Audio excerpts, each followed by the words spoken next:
Assalamualaikum warahmatullahi wabarakatuh. Perkenalkan, saya Ega Priska Lydia dan teman saya Elda Wiliana. Kami dari jurusan Pendidikan Agama Islam kelas F. Di sini kami akan membahas telaah mengenai ayat dan hadis tentang tumbuhan. Tumbuhan merupakan salah satu makhluk hidup ciptaan Allah Subhanahu wa Ta'ala yang memiliki banyak sekali manfaat. Dalam Al-Quran, Allah Subhanahu wa Ta'ala menempatkan tumbuhan sebagai salah satu karunia-Nya yang bernilai tinggi. Proses penciptaannya di bumi terjadi pasca penciptaan bumi dan munculnya air. Sebagaimana disebutkan dalam surah An-Nazi'at ayat 30 hingga 31 sebagai berikut.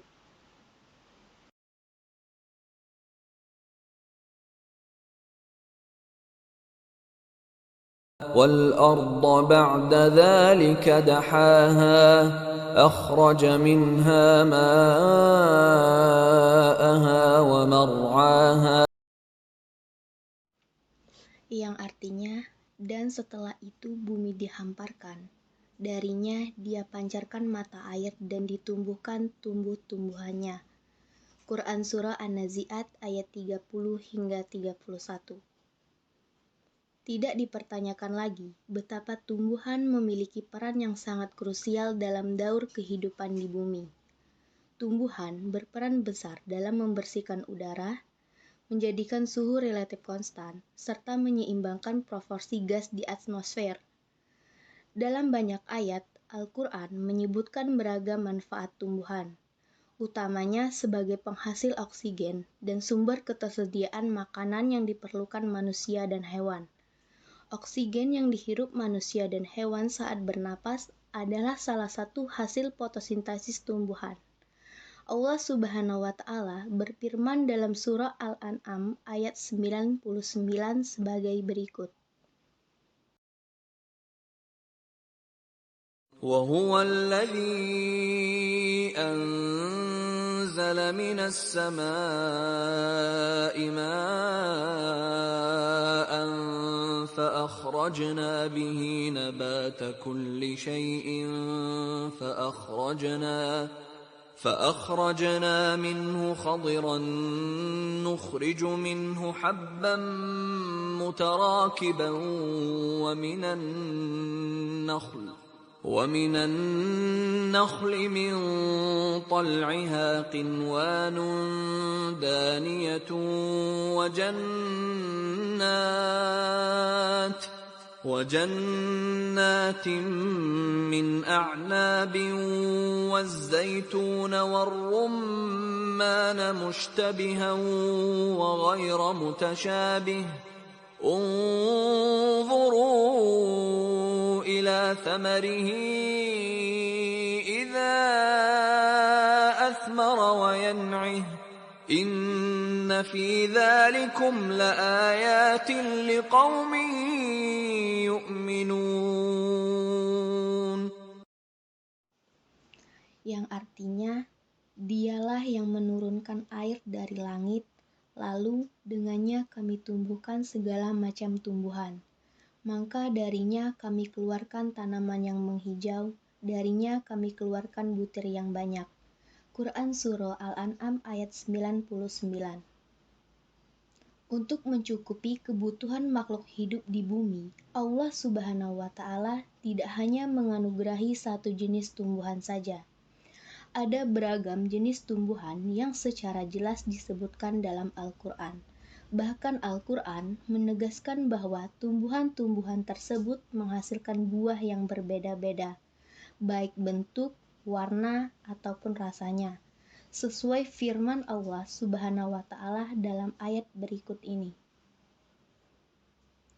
وهو الذي أنشأ جنات معروشات وغير معروشات والنخل والزرع مختلفا أكله والزيتون والرمان متشابها وغير متشابه كلوا من ثمره إذا أثمر وآتوا حقه يوم حصاده ولا تسرفوا إنه لا يحب المسرفين.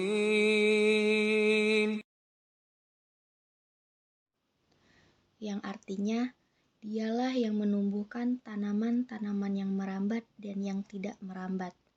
Pohon kurma, tanaman yang beraneka ragam rasanya, serta zaitun dan delima, yang serupa bentuk dan warnanya dan tidak serupa rasanya. Makanlah buahnya apabila ia berbuah, dan berikanlah haknya, zakatnya pada waktu memetik hasilnya, tapi jangan berlebih-lebihan. Sesungguhnya Allah Subhanahu wa Ta'ala tidak menyukai orang-orang yang berlebihan. Quran Surah Al-An'am ayat 141.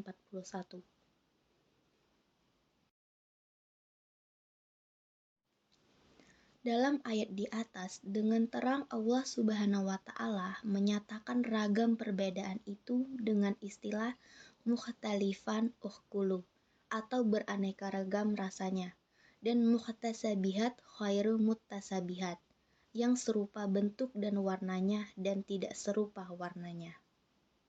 Adapun untuk mendapatkan ragam hasil tumbuhan tersebut, dalam lanjutan ayat secara tersirat adalah menghendaki agar manusia melakukan dengan bercocok tanam dalam redaksi ayat yang berbunyi Yauma hasobi, atau pada waktu mengulik buahnya. Setelah memanen hasilnya, mereka didorong untuk memberikan sebagian hasilnya kepada orang lain dalam bentuk zakat sebagai wujud syukur kepada Allah.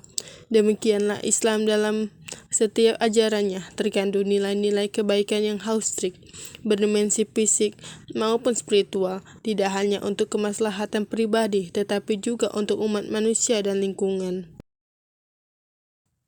Mengingat betapa besar manfaat tumbuhan bagi kehidupan, dalam salah satu hadis Allah Subhanahu wa Ta'ala berpesan agar umat Islam gemar bercocok tanam sekalipun ia tahu esok akan mati atau terjadi hari kiamat. Hadisnya berbunyi, In qamatis sa'atu wa fi yadi ahadikum fasilah fa in istata'a alla taquma hatta yaghrisaha falyaghrisha. yang artinya, jika terjadi hari kiamat sementara di tangan salah seorang dari kalian ada sebuah tunas, maka jika ia mampu sebelum terjadi hari kiamat untuk menanamnya, maka tanamlah. Hadis riwayat Bukhari dan Ahmad.